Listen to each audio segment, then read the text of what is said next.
নমস্কার বন্ধুরা, তোমরা সবাই কেমন আছো? আমি লতা কিচেনে আরেকটা নতুন ভিডিও নিয়ে এসেছি তোমাদের জন্য।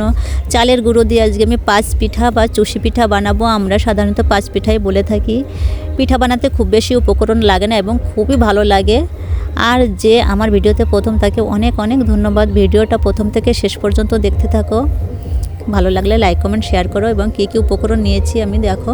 আমি নিয়েছি চিনি, নিয়েছি লবণ, 4টে এলাচ, কিছু বাতাসা, নিয়েছি 500 গ্রাম মতো দুধ, আর নিয়েছি চালের গুঁড়ো। তো আমি উনুনটা ধরানোর জন্য কড়াইটা বসিয়ে দিচ্ছি। উনুনটা এবার আমি ধরিয়ে দেব। উনুনটা ধরিয়ে দিয়েছি। এবার আমি কড়াইতে দিয়ে দেব পরিমাণ মতো জল।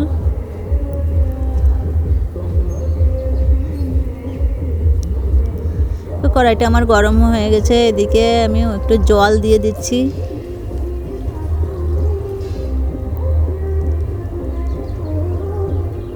তো আমি একটু জল দিয়ে দিয়েছি। জলটা গরম হলে তারপরে আমি এর ভিতর চিনি দিয়ে দেব এবং অন্যান্য উপকরণ দেব।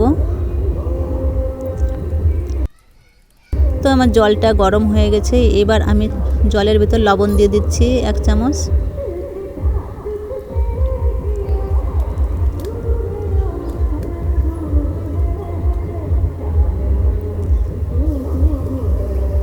জলটা দেখো ফুটে উঠেছে। এবার আমি অল্প অল্প করে চালের গুঁড়ো দিয়ে দেব।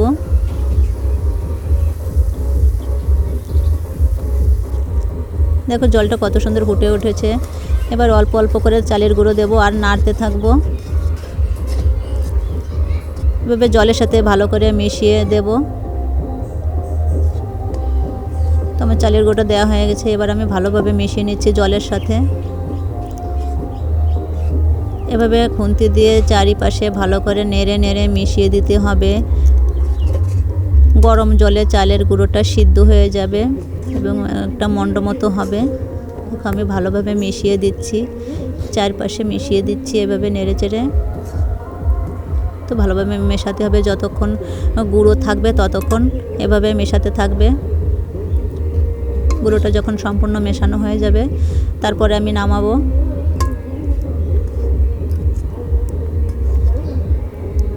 তো সম্পূর্ণ আমার মেশানো হয়ে গেছে। দেখো একটা মন্ড মতন হয়েছে।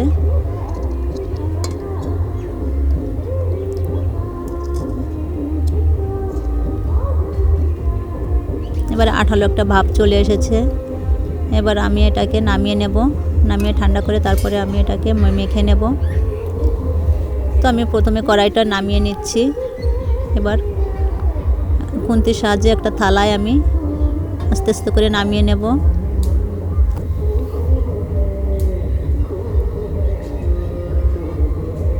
তো আমার নামানো হয়ে গেছে। এবং আমি একটু মেলে দিচ্ছি, একটু ঠান্ডা হবে তারপরে আমি এটাকে হাত দিয়ে ভালো করে মেখে নেব।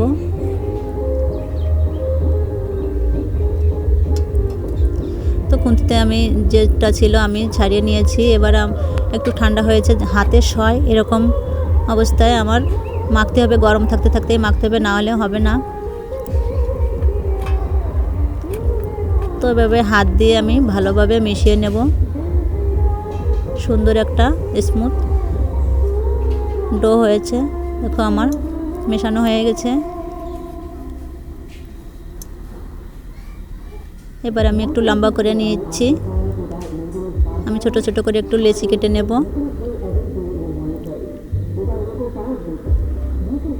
তো আমি 4টে লেচি কেটে নিয়েছি। এবার এগুলোকে আমি সরিয়ে রেখে আমি একটা থালা বুট করে থালার উপর আমি এটাকে বানাবো।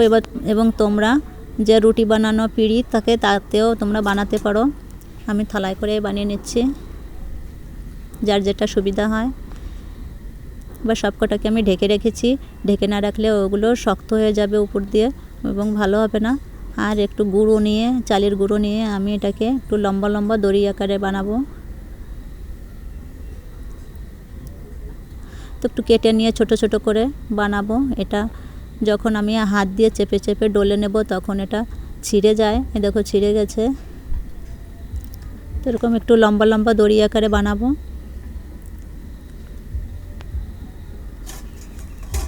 এরকম সবগুলোই আমি লম্বা করে করে নেব। কিন্তু আমি প্রথম যে লেচিটা নিয়েছি সেটা থেকে আমি এই কটা বানিয়ে নিয়েছি। এটা আমি আগে বানিয়ে নিই, পরে আমি অন্যগুলোও বানিয়ে নেব।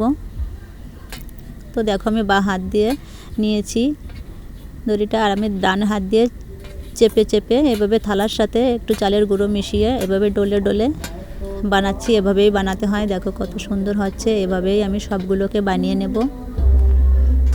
তো আমি কিছু বানিয়ে তোমাদের দেখাচ্ছি কীরকম হয়েছে। এই দেখো দুই পাশে সরু আর মাঝখানটায় মোটা, দেখতেও খুব সুন্দর লাগে। এভাবে আস্তে আস্তে আমি সব বানিয়ে নেব। দেখো এভাবে আমি থালায় যে কটা লেচি ছিল সবগুলো আমি বানিয়ে নিয়েছি। আমার বেশ খানিক সময় লেগেছে, আমি একলা একলা করেছি। এবার একটা থালায় আমি সব তুলে নিচ্ছি। একটু চালের গুঁড়ো দিয়ে বানিয়েছি, চালের গুঁড়ো দিয়ে দিয়ে আমি বানিয়েছি, এবং একটাও দেখো লেগে যাচ্ছে না। সব কত সুন্দর ঝরঝরে হয়েছে। সবগুলো আমি থালায় তুলে নিয়েছি। কত সুন্দর হয়েছে। এভাবেই বানাতে হবে। তোমরা চেষ্টা করলে অবশ্যই পারবে, এমন কোনো কঠিন না। আমি এবার হাঁড়িটা বসিয়ে দিয়েছি। 500 দুধ নিয়েছি, সেই দুধটা আমি ছেঁকে একটা হাঁড়ির ভিতর দিয়ে দিচ্ছি। উনুনটা আমি ধরে নিচ্ছি, আর কিছু বেশি জ্বালানি আমি দিয়ে দিচ্ছি যাতে দুধটা তাড়াতাড়ি উতলে ওঠে।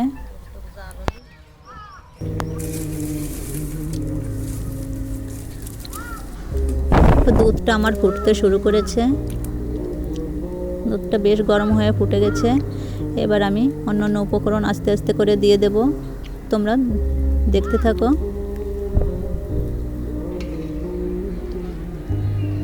দেখো দুধটা কত সুন্দর উতলে গেছে। উতলানোর সময় এরকম একটু নাড়তে হবে, না হলে পড়ে যাওয়ার সম্ভাবনা থাকে। তাই আমি একটু নেড়ে চেড়ে দিলাম। এবার আমি 4টি এলাচ ফাটিয়ে নিয়েছি, সেই এলাচটা আমি দিয়ে দিচ্ছি। এলাচটা দিলে খুব সুন্দর একটা ঘ্রাণ বেরোয়। এবার আমি কিছু বাতাসা দিচ্ছি। বাতাসাটা কিন্তু কোনো পুজোর জন্য আনা হয়নি, বাতাসাটা পিঠা তৈরি করার জন্যই আনা হয়েছে। বাতাসাটা দিলে স্বাদটা আরও বেড়ে যায়। বাতাসাটা দিয়ে আমি একটু নেড়ে চেড়ে মিশিয়ে নিচ্ছি।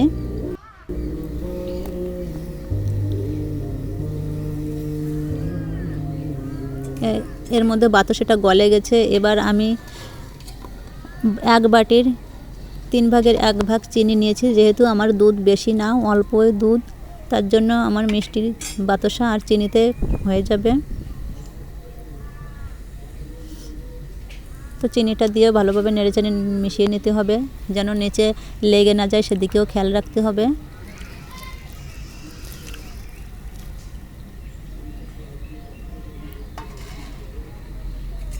চিনিটাও গলে গেছে। এবার আমি যে পিঠাগুলো বানিয়ে রেখেছিলাম থালায়, সেগুলো আমি ঢেলে দিচ্ছি।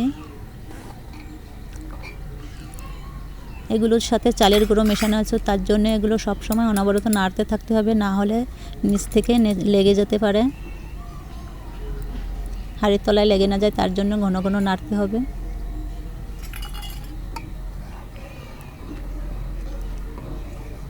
আমি দিয়ে দিচ্ছি পরিমাণ মতন লবণ।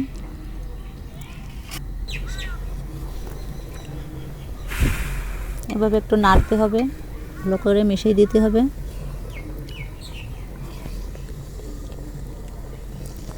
দেখো পিঠাটা আমার নেড়ে চেড়ে মিশিয়ে নেওয়া হয়ে গেছে। এবার পিঠাটা দেখো ভেসে উঠতে শুরু করেছে।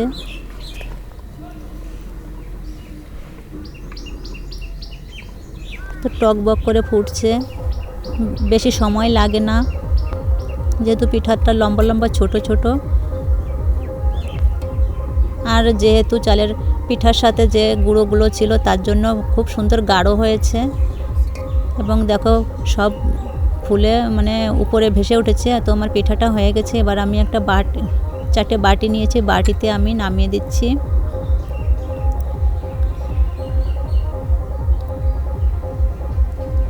দেখো কত সুন্দর গাঢ় গাঢ় হয়েছে,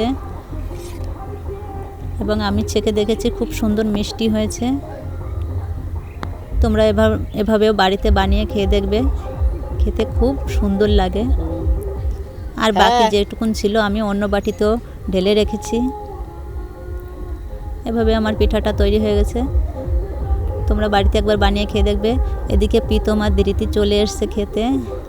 আমি ওদের নিয়ে এবার পিঠাটা খাবো। তো তো খেতে তো খুব সুন্দর লাগছে। তোমরাও অবশ্যই এইভাবে বাড়িতে একবার পিঠা বানিয়ে খেয়ে দেখবে। ভালো থেকো, সুস্থ থেকো, আমার পাশে থেকো।